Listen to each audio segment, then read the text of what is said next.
여러분 신조어 중에 답정너라는 말을 혹시 아십니까? 답정너. 답을 이미 정해놓고 내가 원하는 답을 상대방이 말할 때까지 포기하지 않는 사람을 보고 답정너라고 그렇게 부릅니다.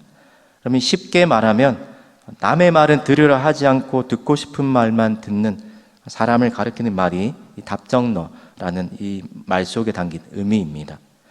오늘 우리가 함께 읽은 이 본문을 보면 바로 유대인의 모습이 답정너의 모습과 같다라는 겁니다. 예수님께 당신이 그리스도이면 밝히 말씀해 달라라는 그 유대인의 요청에 25절에 예수님께서 이렇게 말씀하셨습니다.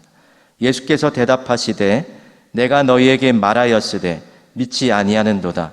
내가 내 아버지의 이름으로 행하는 일들이 나를 증거하는 것이거늘.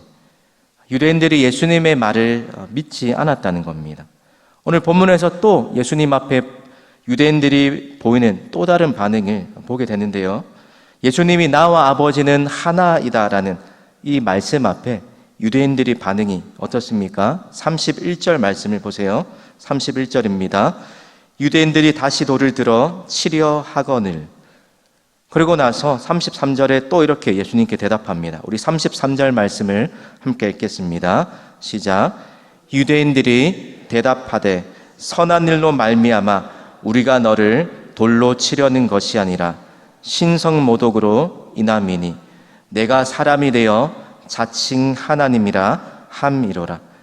예수님을 돌로 치려고 하는 이유가 뭐예요? 그들 귀에 거슬렸던 그들이 듣기 거북했던 그 말이 그들에게 예수님이 통해서 들려오자, 즉 예수님이 하나님과 자신이 하나라는 이 말을 하신 것 때문에 예수님이 이미 하나님 되심을 증거했던 그 모든 것들은 제쳐두고 그 말 한마디 때문에 신성모독으로 예수님을 몰아가고 있다라는 겁니다. 이미 예수님께서 나와 아버지는 하나이시다. 또 여러 가지 표적을 통해서 예수님이 선한 목자 되시고 또 예수님이 성경이 가리키는 그 메시아다라는 사실들을 여러 번 말씀해 주셨는데도 전혀 믿으려고 하지 않았다는 겁니다.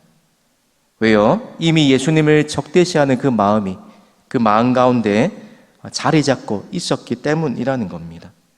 사랑하는 성도 여러분, 이 유대인의 모습을 보면서 우리가 첫 번째로 생각해 볼 것이 있습니다.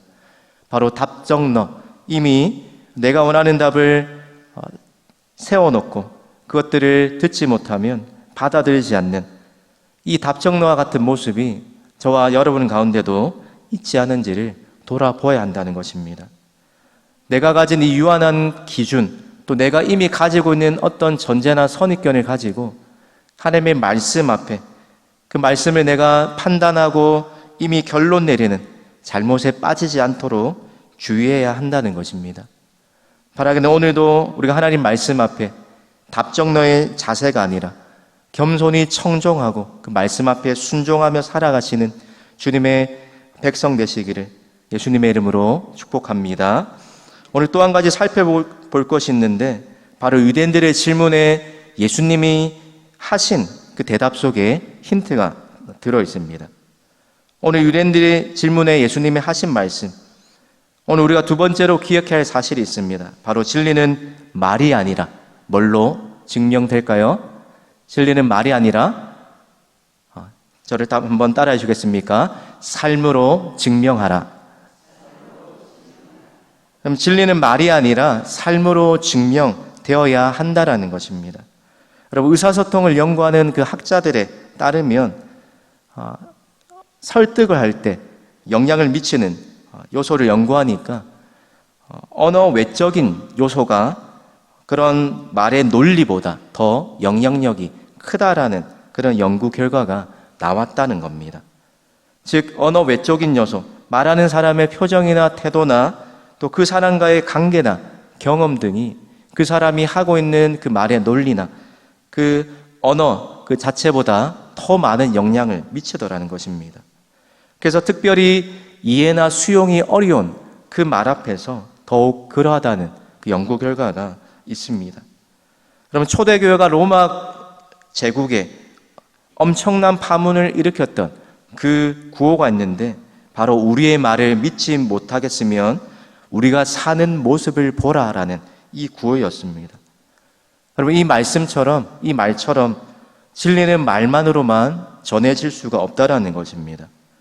오늘 유대인들의 답변에 예수님이 하신 말씀을 통해서 바로 이 모습을 보여주고 계신 것입니다. 신성모독이라고 몰아가는 유대인들의 이 모습에 이 말 앞에 예수님께서 구약 성경을 인용하시면서 자신의 신성을 변호하셨습니다. 그런데도 유대인들이 믿지 않자 어떻게 반응하세요? 오늘 37절과 38절 말씀도 우리 같이 읽겠습니다. 시작. 만일 내가 내 아버지의 말을 이를 행하지 아니하거든 나를 믿지 말려니와 내가 행하거든 그 일은 믿으라. 그러면 너희가 아버지께서 내 안에 계시고 내가 아버지 안에 있음을 깨달아 알리라 하시니.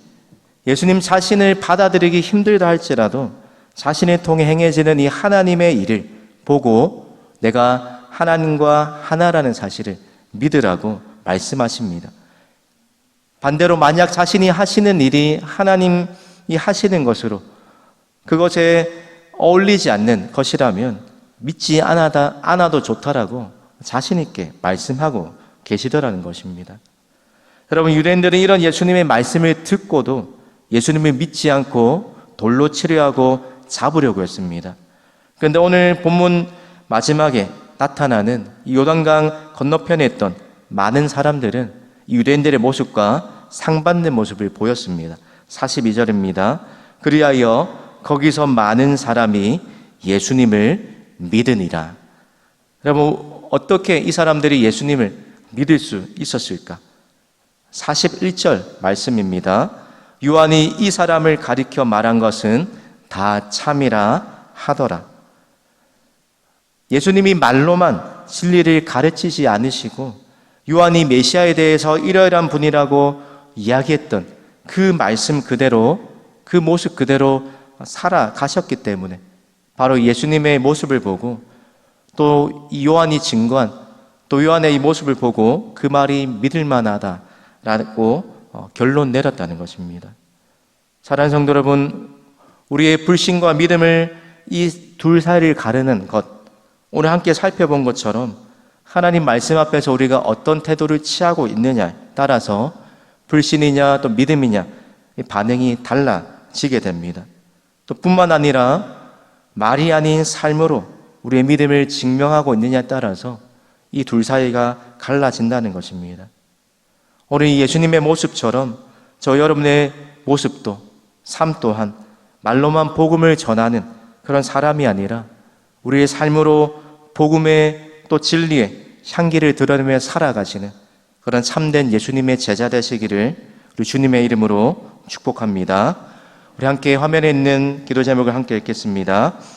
나의 기준과 선입견으로 하나님의 말씀을 판단하지 않게 하옵소서.